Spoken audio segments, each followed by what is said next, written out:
ओम नमः शिवाय। स्वागत है दोस्तों आप सबका आपके चैनल जी जायसवाल यूट्यूब स्टोरी में। दोस्तों आज हम लेकर के आए हैं शिव पुराण श्री रुद्र संहिता के तृतीय खंड के 46वें अध्याय से 50वें अध्याय तक। आइए दोस्तों हम आगे बढ़ते हैं और कथा के बारे में जानते हैं।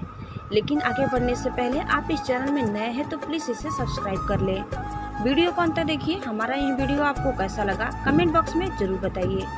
आइए हम आगे बढ़ते हैं और जानते हैं शिव पुराण श्री रुद्र संहिता के तृतीय खंड का 46वां अध्याय के बारे में। ब्रह्मा जी बोले, नारद, भगवान शिव सबको आनंदित करते हुए प्रसन्नतापूर्वक अपने गणों, देवताओं, सिद्ध मुनियों तथा अन्य लोगों के साथ गिरिराज हिमालय के धाम में गए।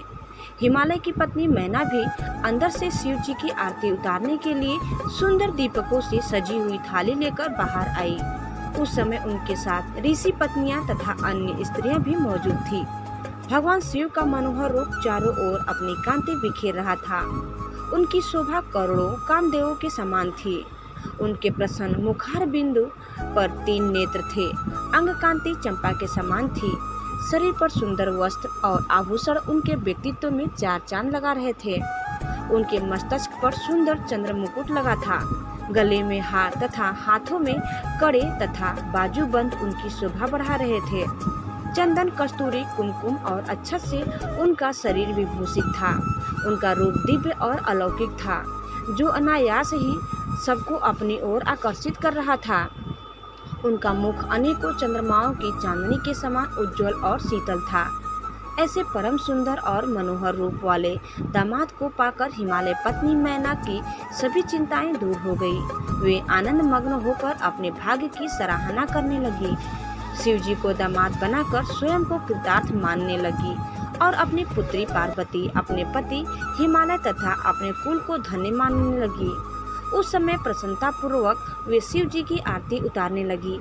आरती उतारते हुए देवी मैना सोच रही थी कि जैसा पार्वती ने महादेव जी के बारे में बताया था, ये उससे भी अधिक सुंदर है।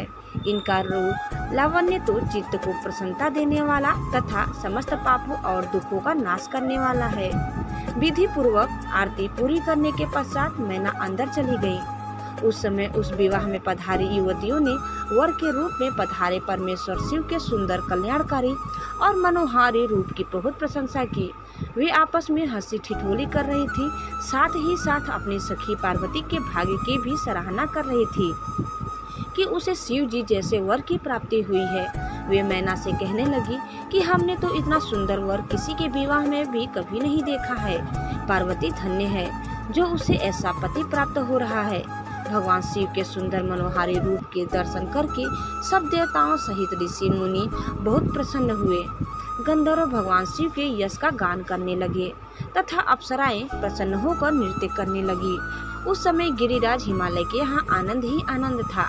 हिमालय ने आदर पूर्वक मंगलाचार किया और मैना सहित वहाँ उपस्थित सभी नारियों ने वर का परीक्षण किया तथा घर के भीतर चली गई। तत्पश्चात महादेव जी व उनके साथ बारात में पधारे हुए सभी महानुभाव जनवासी में चले गए। तत्पश्चात साक्षात दुर्गा का अवतार देवी पार्वती कुल देवी की पूजा करने के लिए अपने कुल की स्त्रियों सहित अपने अंतःपुर से बाहर आई। वहाँ जिसकी दृष्टि भी पार्वती पर पड़ी वह उन्हें देखता ही रह गया। पार्वती की अंग कांति नील अंजन के समान थी। उनके लंबे, घने और काले केश सुंदर चोटी में गूंथे हुए थे। मस्तक पर कस्तूरी की बिंदी के साथ सिंदूरी बिंदी उनके रूप लावण्य को बढ़ा रही थी।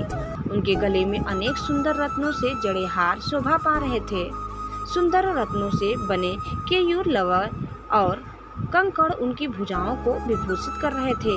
रत्नों से जड़े कानों के कुंडल दमकती शोभा से उनके गालों पर अनुपम छवि बना रहे थे। उनके मोती के समान सुंदर एवं सफेद दांत अनार के दानों की भांति चमक रहे थे।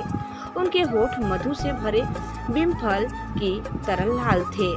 महावर पैरों की शोभा में वृद्धि कर रही थी। उनके अंगों में चंदन, अगर, कस्तूरी और कुमकुम का अंगराग लगा हुआ था। पैरों में पड़ी पायजेब से निकली घुंघरुओं की रुनझुन की आवाज कानों में मधुर संगीत घोल रही थी। उनकी इस मंत्रमुग्ध छवि को देखकर सभी देवता उनके सामने नतमस्तक होकर जगत जननी पार्वती को भक्ति भाव से प्रणाम कर रहे थे। उस समय भगवान शिव भी उनके इस अनुपम सौंदर्य को खनखियों से देखकर हर्ष का अनुभव कर रहे थे। पार्वती के अनुपम रूप को देखकर शिव जी ने अपनी विरह की वेदना को त्याग दिया। पार्वती के रूप ने उनको मोहित कर दिया था। इधर पार्वती ने कुल देवताओं की प्रसन्नता के लिए उनका विधि विधान से पूजा किया।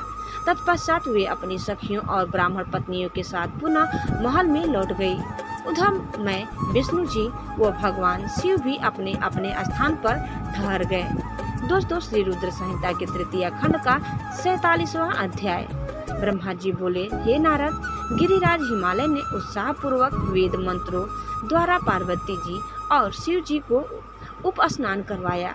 तत्पश्चात वैदिक और लौकिक आचार रीति का पालन करते हुए भगवान शिव द्वारा लाए गए वस्त्रों एवं आभूषणों से गिरजा नंदिनी देवी पार्वती को सजाया गया। पार्वती की सखियों और वहां उपस्थित ब्राह्मण पत्नियों ने पार्वती को उन सुंदर वस्त्रों एवं सुंदर रत्न जड़ित आभूषणों से अलंकृत किया। श्रृंगार करने के उपरांत तीनों लोकों की जननी महाशैल पुत्री देवी शिवा अपने हृदय में महादेव जी का ही ध्यान कर रही थी। उस समय उनका मुखमंडल चंद्रमा की चांदनी के समान सुंदर व दिव्य लग रहा था। हिमालय नगरी में चारों ओर महोत्सव होने लगा।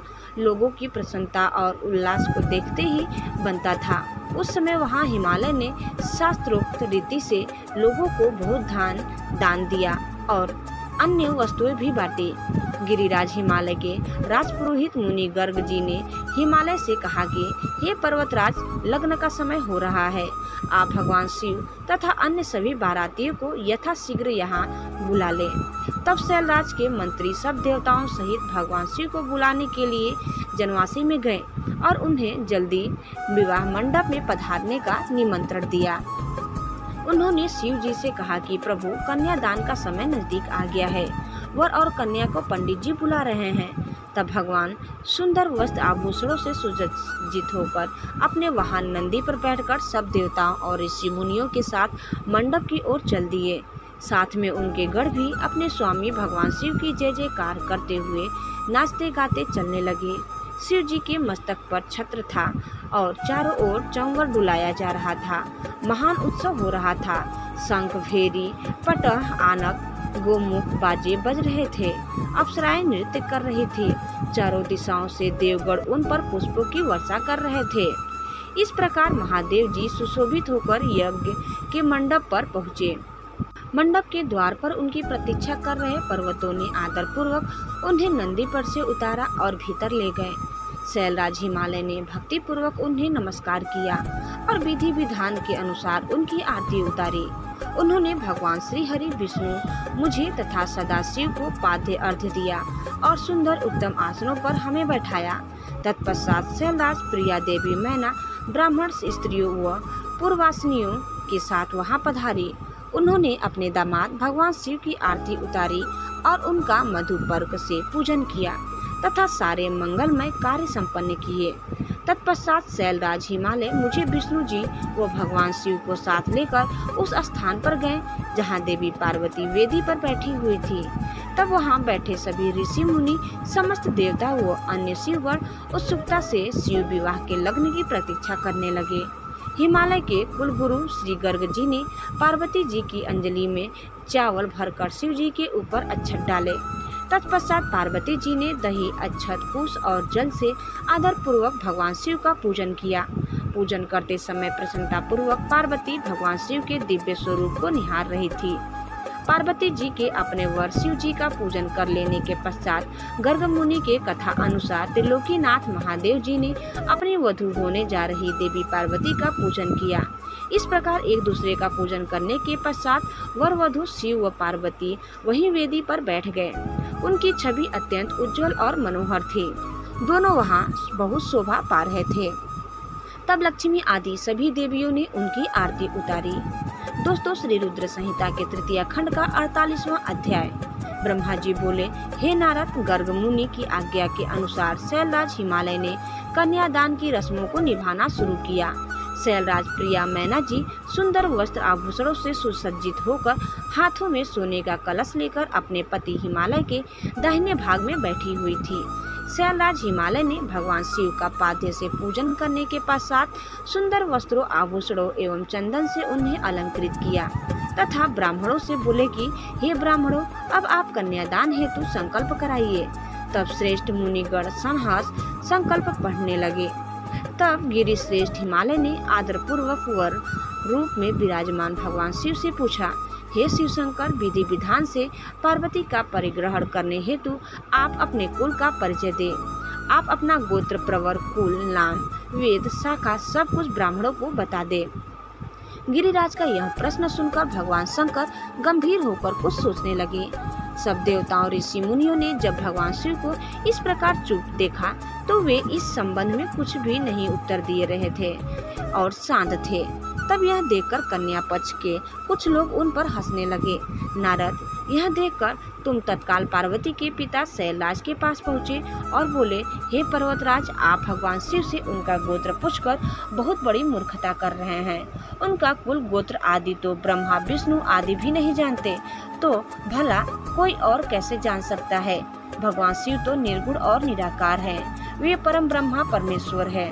वे निरुकार, मायाधारी एवं परात्पर हैं। वे तो स्वतंत्र परमेश्वर है, जिनका कुल, गोत्र आदि से कुछ भी लेना देना नहीं है। ये सब तो मनुष्यों के द्वारा निर्मित आडंबर मात्र है। शिव जी तो अपनी इच्छा के अनुसार के रूप और अवतार धारण करने वाले हैं। यह तो पार्वती के द्वारा किए गए हुए उग्र तप का प्रभाव है, जिसके कारण आप शिव जी के साक्षात स्वरूप के दर्शन कर पा रहे हैं। शैलराज भगवान शिव गोत्रहीन होकर भी श्रेष्ठ गोत्र वाले हैं और कुलहीन होने पर भी कुलीन हैं। इनकी विदित लीलाएं इस चराचर संसार को मोहित करने वाली है। हे गिरिश्रेष्ठ हिमालय, नाना प्रकार की लीला करने वाले इन भगवान शिव का गोत्र और कुल नाद है। शिव नादमय है और नाद शिवमय है। नाद और शिव में कोई अंतर नहीं है। जब भगवान शिव ने सृष्टि की रचना का विचार किया था, तब सबसे पहले शिव जी ने क ही प्रकट किया था। इसीलिए अब आप व्यर्थ की बातों को त्याग कर अपनी पुत्री पार्वती का विवाह यथाशीघ्र शिव जी के साथ संपन्न करा दो। नारद, तुम्हारी बात सुनकर शैलराज हिमालय के मन में उत्पन्न हुई शंका समाप्त हो गई। तब हम सभी देवताओं ने तुम्हें धन्यवाद दिया कि तुमने इस विषय परिस्थिति को चतुराई से संभाल लिया। यह सब जानकर वहां उपस्थित सभी विद्वान प्रसन्नता पूर्वक बोले कि हमारे अहोभाग्य है जो आज हमने इस जगत को प्रकट करने वाले आत्मबोध स्वरूप स्वतंत्र परमेश्वर, नित्य नई लीलाएं रचने वाले त्रिलोकीनाथ भगवान शिव के दर्शन कर लिए हैं। आपके दर्शनों से समस्त पापों से मुक्ति मिल जाती है। इस प्रकार सब मिलकर भगवान शिव की जय जयकार करने लगे। तब वहां उपस्थित मेरु आदि अनेक पर्वतों ने शैलराज हिमालय से कहा कि हे पर्वतराज, अब आप व्यर्थ का विलंब क्यों कर रहे हैं? जल्दी से अपनी कन्या पार्वती का दान क्यों नहीं करते हैं? तब हिमालय मैना ने प्रसन्नता पूर्वक अपनी पुत्री पार्वती का कन्यादान कर दिया। कन्यादान करते समय पर्वतराज बोले, हे परमेश्वर करुणानिधान भगवान शिव, मैं अपनी कन्या पार्वती आज आपको देता हूँ। आप इसे अपनी पत्नी बनाकर मुझे और मेरे कुल को कृतार्थ करें। इस प्रकार शैलराज हिमालय ने अपने पुत्री पार्वती का हाथ हुआ जल भगवान शिव के हाथों में दे दिया। तब सदाशिव ने वेद मंत्रों के वचनों के अनुसार मंत्रों को बोलते हुए देवी पार्वती का हाथ लेकर पृथ्वी का स्पर्श करते हुए लौकिक रीति से उनका परिग्रहण स्वीकार किया। इस प्रकार गिरिराज के कन्यादान करते ही चारों ओर शिव पार्वती की जय जयकार की ध्वनि गूंजने लगी। गंधर्व प्रसन्नता पूर्वक उत्तम गीत गाने लगे और सुंदर अप्सराएं मगन होकर नाचने लगी। सभी इस मंगलमय विवाह के संपन्न होने पर मन में बहुत प्रसन्न थे। ब्रह्मा, विष्णु, इंद्र आदि सभी देवता भी बहुत प्रसन्न हुए। उसके बाद शैलराज हिमालय ने भगवान शिव को अनेकों वस्तुएं प्रदान की। रत्नों से जड़े हुए सुंदर स्वर्ण के आभूषण, पात्र एवं दूध देने वाली 1.25 लाख गौवें, 1 लाख सुसज्जित अश्व, 1 करोड़ हाथी तथा 1 करोड़ सोने जवाहरातों से जड़े रथ आदि वस्तुएं सादर भेंट की। उन्होंने अपनी पुत्री पार्वती की सेवा में लगे रहने के लिए 1 लाख दासियां भी दी। तत्पश्चात विवाह में पधारे अनेक पर्वतों ने भी अपनी इच्छा और सामर्थ्य के अनुसार उत्तम वस्तुएं श्री पार्वती को उपहार स्वरूप भेंट की। इस विवाह से सभी प्रसन्न थे। सारी दिशाएं सहनाइयों की मधुर ध्वनि से गुंजायमान थी। आकाश से भगवान शिव और उनकी प्रिया पार्वती पर पुष्प वर्षा हो रही थी। कल्याणमयी और भक्त वत्सल भगवान शिव को अपनी प्रिय पुत्री पार्वती को समर्पित करने के बाद शैलराज हिमालय और उनकी प्रिय पत्नी मैना हर्ष से प्रफुल्लित हो रहे थे। शैलराज हिमालय ने यजुर्वेद की मध्य निंदिनी में लिखे हुए स्तोत्रों द्वारा शुद्ध हृदय और भक्तिभाव से भगवान शिव की अनेकानेक बार स्तुति की। तत्पश्चात वहां उपस्थित श्रेष्ठ मुनिजनों ने उत्साहपूर्वक भगवान शिव और देवी पार्वती के सिर का अभिषेक किया। उस समय हिमालय नगरी में महान उत्सव हो रहा था। सभी नर नारी प्रसन्नता से नाच गा रहे थे। दोस्तों, श्री रुद्र संहिता के तृतीय खंड का 49वां अध्याय। ब्रह्मा जी बोले, हे नारद, उसके उपरांत मेरी आज्ञा पाकर महादेव जी ने अग्नि की स्थापना कराई तथा अपनी प्राण वल्लभा पत्नी पार्वती को अपने आगे बैठाकर चारों वेद ऋग्वेद, यजुर्वेद, अथर्ववेद तथा सामवेद के मंत्रों द्वारा हवन कराकर उसमें आहुतियां दी। उस समय पार्वती के भाई मैनाक ने उनके हाथों में खीलें दी। फिर लोक मर्यादा के अनुसार भगवान शिव और देवी पार्वती अग्नि के फेरे लेने लगे। उस समय मैं शिव जी की माया से मोहित हो गया। मेरी दृष्टि जैसे ही परम सुंदर दिव्यांगना देवी पार्वती के शुभ चरणों पर पड़ी, मैं काम से पीड़ित हो गया। मुझे मन में बड़ी लज्जा का अनुभव हुआ। किसी की दृष्टि मेरे इन भाव पर पड़ जाए, इस हेतु मैंने अपने मन के भावों को दबा लिया। परंतु भगवान शिव तो सर्वव्यापी और सर्वेश्वर है, भला उनसे कुछ कैसे छिप सकता है। उनकी दृष्टि मुझ पर पड़ गई और उन्हें मेरे मन में उत्पन्न हुए बुरे विचार की जानकारी हो गई। भगवान शिव के क्रोध की कोई सीमा न रही। कुपित होकर शिव जी मुझे मारने हेतु आगे बढ़ने लगे। उन्हें क्रोधित देखकर मैं भय से कांपने लगा तथा वहां उपस्थित अन्य देवता भी डर गए। भगवान शिव के क्रोध की शांति के लिए सभी देवता एक स्वर में शिव जी से बोले, हे सदाशिव, आप दयालु और करुणा निधान हैं। आप तो सदा ही अपने भक्तों पर प्रसन्नता होकर उन्हें उनकी इच्छित वस्तु प्रदान करते हैं। भगवान, आप तो सच्चित और आनंद स्वरूप हैं। प्रसन्न होकर मुक्ति पाने की इच्छा से मुनिजन आपके चरण कमलों का आश्रय ग्रहण करते हैं। हे परमेश्वर, भला आपके तत्व को कौन जान सकता है। भगवान, अपनी गलती के लिए ब्रह्मा जी क्षमा प्रार्थी हैं। आप तो भक्तों के सदा वश में हैं। हम सब भक्तजन आपसे प्रार्थना करते हैं कि आप ब्रह्मा जी की इन भूल को क्षमा कर दें और उन्हें निर्भय कर दें। इस प्रकार देवताओं द्वारा की गई स्तुति और क्षमा प्रार्थना के फलस्वरूप भगवान शिव जी ने ब्रह्मा जी को निर्भय कर दिया।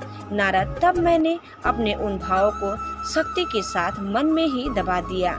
फिर भी उन भावों के जन्म से हजारों बाल खिले इस ऋषियों की उत्पत्ति हो गई, जो बड़े तेजस्वी थे। यह जानकर कि कहीं उन ऋषियों को देख शिव जी क्रोधित न हो जाए, तुमने उन्हें गंधमादन पर्वत पर जाने का आदेश दे दिया। बाल खिल्ले ऋषियों को तुमने सूर्य भगवान की आराधना और तपस्या करने का आदेश प्रदान कर दिया। तब वे बाल खिल्ले ऋषि तुरंत मुझे और भगवान शिव को प्रणाम करके गंधमादन पर्वत पर चले गए। दोस्तों, श्री रुद्र संहिता के तृतीय खंड का 50वां अध्याय। ब्रह्मा जी बोले, हे नारद, उसके बाद मैंने भगवान शिव की आज्ञा पाकर शिव पार्वती विवाह के शेष कार्यों को पूरा कराया। सर्वप्रथम शिव जी व पार्वती जी के मस्तक का अभिषेक हुआ। तत्पश्चात वहां उपस्थित ब्राह्मणों ने दोनों को ध्रुव का दर्शन कराया और उसके बाद हृदय छूना और स्वस्तिक पाठ आदि कार्यों को पूरा कराया। यह सब कार्य पूरे होने के बाद भगवान शिव ने देवी पार्वती की मांग में सौभाग्य और सुहाग की निशानी माने जाने वाला सिंदूर भरा। मांग में सिंदूर भरते ही देवी पार्वती का रूप लाखों कमल दलों के समान खिल उठा। उनकी शोभा देखते ही बनती थी। सिंदूर से उनकी सौंदर्य में अभिवृद्धि हो गई थी। इसके पश्चात शिव पार्वती को एक साथ एक सुयोग्य आसन पर बिठाया गया और वहां उन्होंने अन्न प्राशन किया। इस प्रकार इस उत्तम विवाह के सभी कार्य विधि विधान से संपन्न हो गए। तब भगवान शिव ने प्रसन्न होकर इस विवाह को सानंद संपन्न कराने हेतु मुझ ब्रह्मा को आश्चर्य मानकर पूर्ण पात्र दान किया। फिर गर्ग मुनि को गोदान किया तथा वैवाहिक कार्य पूरा करने में सहयोग करने वाले सब ऋषि मुनियों को 100-100 स्वर्ण मुद्राएं और अनेक बहुमूल्य रत्न दान में दिए। तब सब और आनंद का वातावरण था। सभी बहुत प्रसन्न थे और शिव पार्वती की जय जयकार कर रहे थे। तब मैं श्री हरि और अन्य ऋषि मुनि सभी देवताओं सहित शैलराज की आज्ञा लेकर जनवासे में वापस गए। हिमालय नगर की स्त्रियां, पुर नारियां और पार्वती की सखियां भगवान शिव और पार्वती को लेकर कोहबर में गईं और वहां उनसे लोकोचार रीतियां कराने के उपरांत उन्हें कौतुकागार में ले जाकर अन्य रीति रिवाजों और रस्मों को सानंद संपन्न कराया। उसके पश्चात उन दोनों को उत्साहपूर्वक केलिग्रह में ले जाया गया। केलिग्रह में भगवान शिव और पार्वती के गठबंधन को खोला गया। उस समय शिव पार्वती की शोभा देखने योग्य थी। उस समय उनकी अनुपम मनोहारी छवि देखने के लिए सरस्वती, लक्ष्मी, सावित्री, गंगा, अदिति, षष्ठी, लोपामुद्रा, अरुंधति, अहिल्या, तुलसी, स्वाहा, रोहिणी, पृथ्वी, संध्या, शत्रुपा तथा रति नाम की 16 दिव्य देवांगनाएं, देवकन्याएं, नाग कन्याएं और मुनि कन्याएं वहां पधारी और भगवान शिव से हास्य विनोद करने लगी। सरस्वती बोली, भगवान शिव, अब तो आपने चंद्रमुखी पार्वती को पत्नी रूप में प्राप्त कर लिया है। अब इनके चंद्रमुख को देख देख कर अपने हृदय को शीतल करो। लक्ष्मी जी बोली, हे देवों के देव, अब लज्जा किस लिए? अपनी प्राण वल्लभा पत्नी को अपने हृदय से लगाओ, जिसके बिछड़ने के कारण आप दुखी होकर इधर उधर भटकते रहें। उस प्राण प्रिया के मिल जाने पर कैसी लज्जा? तो उधर सावित्री बोली, अब तो पार्वती जी को भोजन कराकर ही भोजन करना होगा और पार्वती को कपूर सुगंध युक्त तांबूल भी अर्पित करना होगा। तब जाह्नवी बोली कि हे त्रिलोक के स्वामी, स्वर्ण के समान सुंदर पार्वती जी के केश धोना एवं श्रृंगार करना भी आपका कर्तव्य है।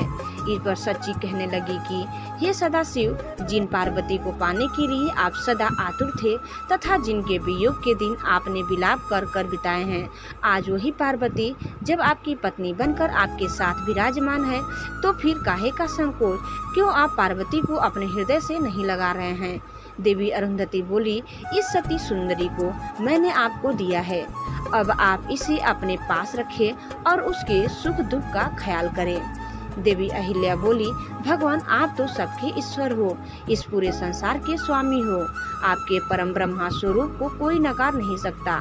आप निर्गुण निराकार हैं, परंतु आज सब देवताओं ने मिलकर आपको भी दास बना दिया है। प्रभु, अब आप भी अपनी प्राण वल्लभा पार्वती के अधीन हो गए हैं। यह सुनकर वहां खड़ी तुलसी कहने लगी, आपने तो कामदेव को भस्म करके पार्वती का त्याग कर दिया था, फिर आपने क्यों आज उनसे विवाह कर लिया है? इस प्रकार उन देव नाग कन्याओं की हंसी मजाक चल रही थी और वे भगवान शिव से ऐसी बातें करके बीच बीच में जोर जोर से हंसती थी तो कभी खिलखिला कर रह जाती। इस पर स्वाहा ने कहा कि हे सदाशिव, इस प्रकार हम सबकी हंसी ठिठोली सुनकर क्रोधित मत हो जाइएगा। विवाह के समय तो कन्याएं व स्त्रियां ऐसा ही हंसी मजाक करती हैं। तब वसुंधरा ने कहा, हे देवाधिदेव, आप तो भाव के ज्ञाता है। आप तो जानते ही है कि काम से पीड़ित स्त्रियां भोग के बिना प्रसन्न नहीं होती। प्रभु, अब तो पार्वती की प्रसन्नता के लिए कार्य करो। अब तो पार्वती आपकी पत्नी हो गई है, उन्हें खुश रखना आपका परम कर्तव्य है। इस प्रकार स्त्रियों के विनोदपूर्ण वचन सुनते हुए भगवान शिव चुप थे, परंतु जब स्त्रियां चुप न हुई और इसी प्रकार उन्हें लक्ष्य बनाकर तरह तरह की हंसी की बातें करती रही, तब भगवान शिव ने कहा, हे देवी, आप लोग तो जगत की माताएं हैं। माता होते हुए पुत्र के सामने इस प्रकार के चंचल तथा निर्लज वचन क्यों कह रही हैं? तब भगवान शिव के ये वचन सुनकर सभी स्त्रियां शर्मा कर वहां से भाग गई। दोस्तों, यह कथा हम यहीं समाप्त करते हैं। मिलते हैं दूसरी वीडियो में दूसरी कथा के साथ। तब तक ओम नमः शिवाय। हर हर महादेव।